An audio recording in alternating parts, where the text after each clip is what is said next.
दिल्ली के PhD chamber of commerce auditorium में एक सोच साथिया फाउंडेशन की ओर से छात्रवृत्ति और कवि सम्मेलन का आयोजन किया गया।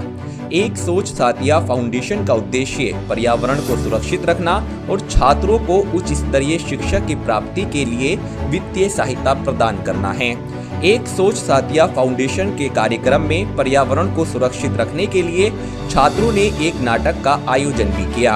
एक सोच साथिया फाउंडेशन ने हमारे विद्यालय को मौका दिया यहाँ पर हमारी एक छोटी सी प्रस्तुति देने का।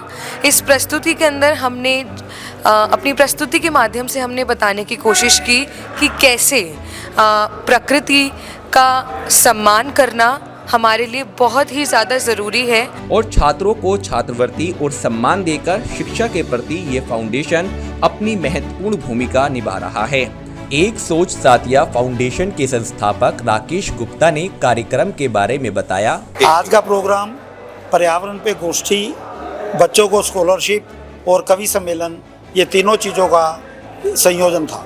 हमारा एक तो एजुकेशन फॉर ऑल और सेव पर्यावरण, no to plastics, save Yamuna और साहित्य जिससे नए विचार आते हैं और उससे ही समाज आगे बढ़ता है, ये हमारा मुख्य कार्य हमारे हाथों में रहेगा। ये फाउंडेशन साहित्य के प्रति भी लोगों को जागरूक करने का काम करती है। यही कारण था कि कवि सम्मेलन में देश के जाने माने कवियों ने शिरकत की और इस कवि सम्मेलन का शुभारंभ मुमताज नसीम ने सरस्वती वंदना से किया। हे सरस्वती माँ, तेरे चरणों में अर्पण मेरे दो जहां है सरस्वती माँ। कार्यक्रम में पद्मश्री सुरेंद्र दुबे और पद्मश्री सुनील जोगी ने अपने काव्य पाठ से समा बांध दिया कि फली फूली टहनियां जड़ों के तरफ मुड़ी रहती हैं, अरे बेटियां कहीं भी रहें माँ बाप से जुड़ी रहती। खुशियों से झोली भर दे, होठों पर मुस्कान रहे और दिल में हिंदुस्तान रहे। और विष्णु सक्सेना की कविताओं से दर्शक झूम उठे।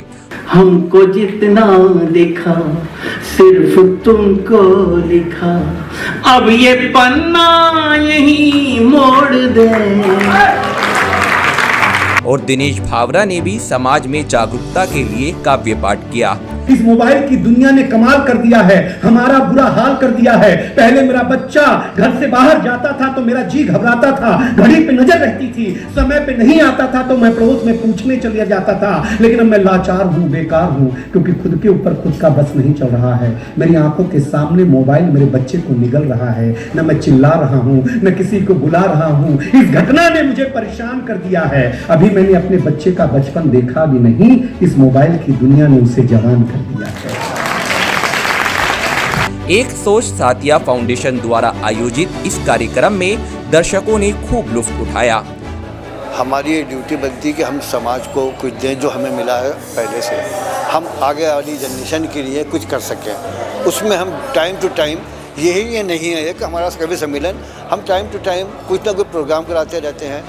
सफाई में चले जाते हैं, पेड़ लगाने चले जाते हैं, बच्चों को एजुकेशन देखने चले जाते हैं कि जहाँ जहाँ बच्चे गरीब हैं वो नहीं ले पा रहे हैं अपना फीस की वजह से या किसी वजह से, तो हम उनकी हेल्प करने के लिए आगे बढ़ते हैं। फाउंडेशन इसी तरह के कार्यक्रम करके समाज में पर्यावरण की सुरक्षा के लिए कार्य कर रहा है।